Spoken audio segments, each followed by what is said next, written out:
Students, اب صفحہ number 20 نکالیں۔ اس پر موجود مشکل الفاظ کے معنی آپ یاد کریں۔ امید ہے کہ آپ کو میری تشریح اور بامعنی ترجمہ کرنے کے بعد آپ اس قابل ہو جائیں گے کہ آپ ان الفاظ کے معنی اچھی طرح یاد کر سکیں۔ اس کے بعد اس کے ہم اب مشق پہ آتے ہیں۔ سوال نمبر 1 کو دیکھتے ہیں۔ سوال نمبر 1 ہے،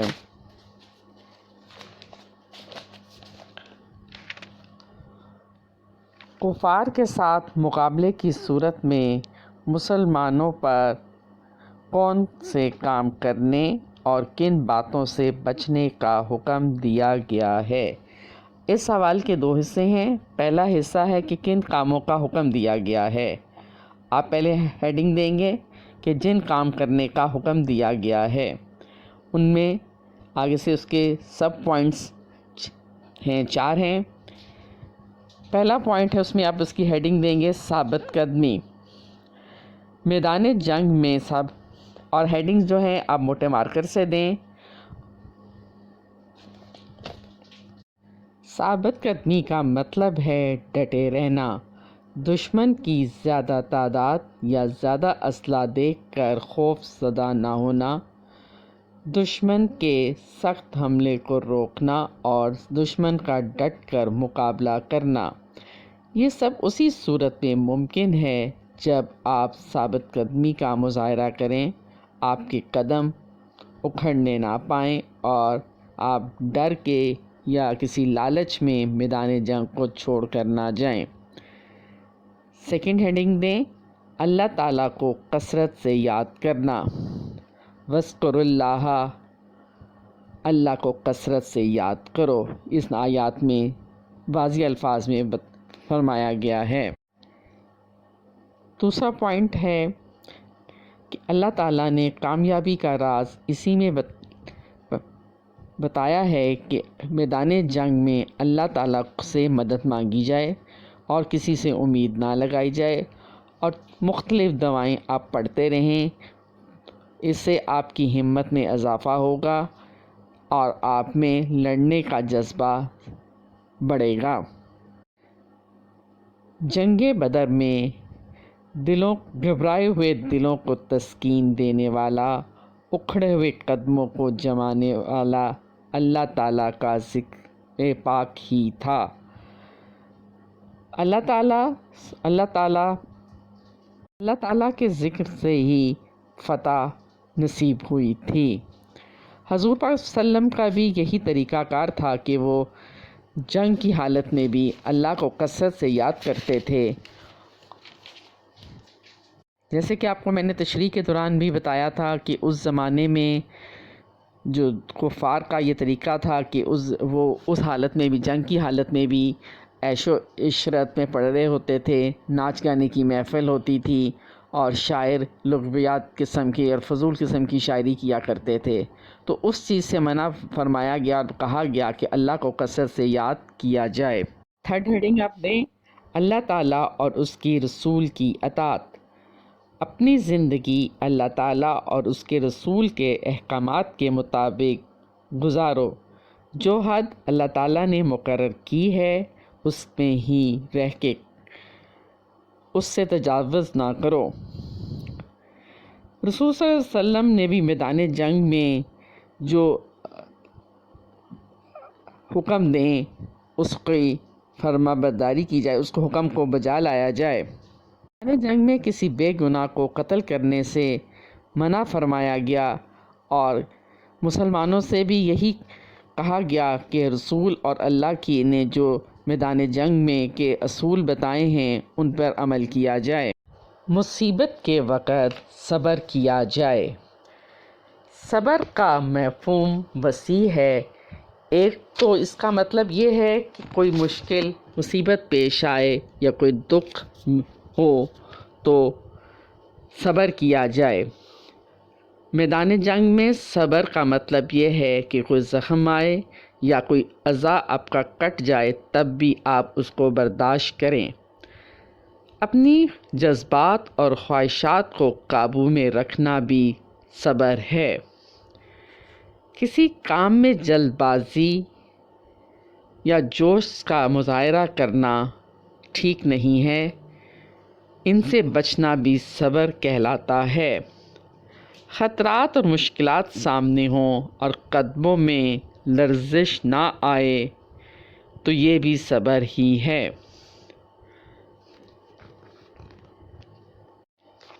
اگلی ہیڈنگ دیں خلوص نیت۔ تمام اسلامی اعمال کی روح رواں خلوص نیت ہے، اس لیے جہاد کے لیے اخلاقی نیت کی تعلیم فرمائی ہے، کیونکہ نیتوں کے خلوص کے بغیر اعمال ناقابل قبول ہوتے ہیں۔ رسول صلی اللہ علیہ وسلم نے حضور صلی اللہ علیہ وآلہ وسلم نے فرمایا، اللہ تعالیٰ تمہاری صورتوں کو دیکھتا ہے اور نہ تمہارے بالوں کو، بلکہ تمہارے دلوں کو اور تمہارے اعمالوں کو دیکھتا ہے۔ جہاد کے لیے نکلو تو صرف اللہ تعالیٰ کی رضا کی نیت سے نکلو۔ اسٹوڈنٹس، اب ہم سوال کے دوسرے حصے کی طرف آتے ہیں۔ دوسرا حصہ تھا کہ کن باتوں سے منع کیا گیا ہے۔ اب ہیڈنگ دیں گے کن باتوں سے منع کیا گیا ہے۔ اس کے آگے سے 2 پوائنٹس ہیں۔ پہلا پوائنٹس آپ دیں گے، پہلی ہیڈنگ دیں گے آپس میں اختلاف نہ کرنا۔ آپ نے ہیڈنگ دی آپس میں اختلاف نہ کرو۔ میدان جنگ میں سب سے بڑی بات آپس کا اتفاق ہے۔ اتفاق و اتحاد کے نہ ہونے سے برے اثرات پیدا ہوتے ہیں، قوتیں زائل ہو جاتی ہیں، دشمن کو فائدہ پہنچتا ہے اور شکست مقدر بن جاتی ہے۔ اتحاد و یگانیت کی قوت میں ہی فتح کا راز پنہاں ہے۔ اتحاد ہی کی وجہ سے مسلمان ہر معرکے میں کامیاب ہوتے تھے۔ قرآن مجید میں فرمایا گیا ہے، اگر تم آپس میں اختلاف کرو گے تو تمہارا رعب دبدبا جاتا رہے گا۔ سیکنڈ پوائنٹ، اس کی ہیڈنگ دیں آپ، اتراتے ہوئے میدان جنگ کی طرف نہ جاؤ۔ اکڑتے ہوئے تکبر یا غرور کے ساتھ میدان جنگ کی طرف نہ جاؤ، جیسے کہ کفار کرتے ہیں۔ بدر کے موقع پر کفار کا لشکر جب مکہ سے روانہ ہوا تو ان کے ہمراہ گانے والی دوشیزہ بھی تھیں اور شراب کے مٹکے بھی تھے۔ جگہ جگہ رقص و سرور کی محفلیں منعقد ہوتی رہیں اور وہ بڑے تکبر اور غرور کے ساتھ حضرت محمد صلی اللہ علیہ وآلہ وسلم کے ساتھ مقابلے کے لیے آ رہے تھے، اور اس لیے مسلمانوں کو واضح طور پہ یہ حکم دیا گیا کہ تم اس طرح تکبر اور غرور سے میدان جنگ میں نہ اترو، بلکہ اللہ کا نام لیتے ہوئے عاجزی اور انکساری کے ساتھ میدان جنگ کی طرف رخ کرو۔ تھرڈ پوائنٹ، ہیڈنگ دیں دکھاوا نہ کرنا۔ یہاں ریا کا لفظ یوز ہوا ہے۔ ریا کے معنی ہے دکھاوا۔ سورۃ انفال میں واضح طور پہ یہ کہا گیا ہے کہ کوئی کام دکھاوے کے لیے مت کرو۔ دکھاوے کا کوئی عمل قابل قبول نہیں، اس لیے مسلمانوں کو دکھاوے اور ریاکاری سے دور رہنا چاہیے، اور میدان جنگ میں وہی بات دوبارہ سے کہوں گی کہ میدان جنگ میں عاجزی اور انکساری کا نمونہ پیش کرنا چاہیے۔ سوال نمبر 1 کمپلیٹ ہوا۔ اب سوال نمبر 2 دیکھیں۔ سوال ہے، غزوہ بدر میں مسلمانوں کی نصرت کے لیے نازل ہونے والے فرشتوں کو دیکھ کر شیطان کا رد عمل کیا تھا؟ قرآن حکیم نے شیطان کی اس کارروائی کا نقشہ کچھ اس طرح پیش کیا ہے کہ جب مسلمان اور کافروں کے درمیان لڑائی شروع ہوئی، دونوں گروہ آمنے سامنے ہوئے، تو شیطان نے جب فرشتوں کو مسلمانوں کی مدد کے لیے آسمان سے اترتے دیکھا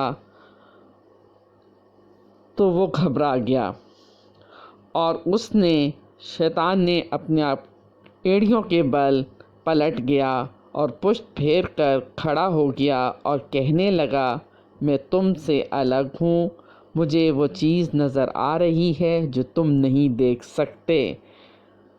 کیونکہ وہ فرشتوں کو اترتا دیکھ رہا تھا، اسے نظر آ گیا تھا، تو اس نے یہ کہا کہ میں آسمان سے اترتے ہوئے فرشتے دیکھ سکتا ہوں۔ اس نے یہ نہیں اس نے بتایا کہ میں فرشتوں کو اترتے دیکھ رہا ہوں، اس نے کہا کہ میں ایک چیز ایسی دیکھ رہا ہوں جو میں تمہیں نہیں بتا سکتا۔ اس نے ابو جہل سے یہی کہا، کیونکہ ابو جہل کو پہلے اس نے امید دلائی تھی کہ میں تمہارے ساتھ ہوں، اور کہتے ہیں آج کے دن کامیابی ہمارا مقدر ہوگی، لیکن جب اس نے فرشتوں کو اترتے دیکھا تو اس نے بھاگنے کو ہی عافیت سمجھی۔ مجھے اللہ تعالیٰ سے ڈر لگتا ہے، اللہ سخت عذاب کرنے والا ہے۔ اس نے یہ بات اس لیے کی کیونکہ وہ اسے اللہ تعالیٰ سے ڈر کی بات نہیں تھی، وہ یہ جان چکا تھا کہ اب شکست کفار کا مقدر ہے۔ نیکسٹ ہیڈنگ آپ دیں، شیطان میدان بدر میں کس شکل میں موجود تھا؟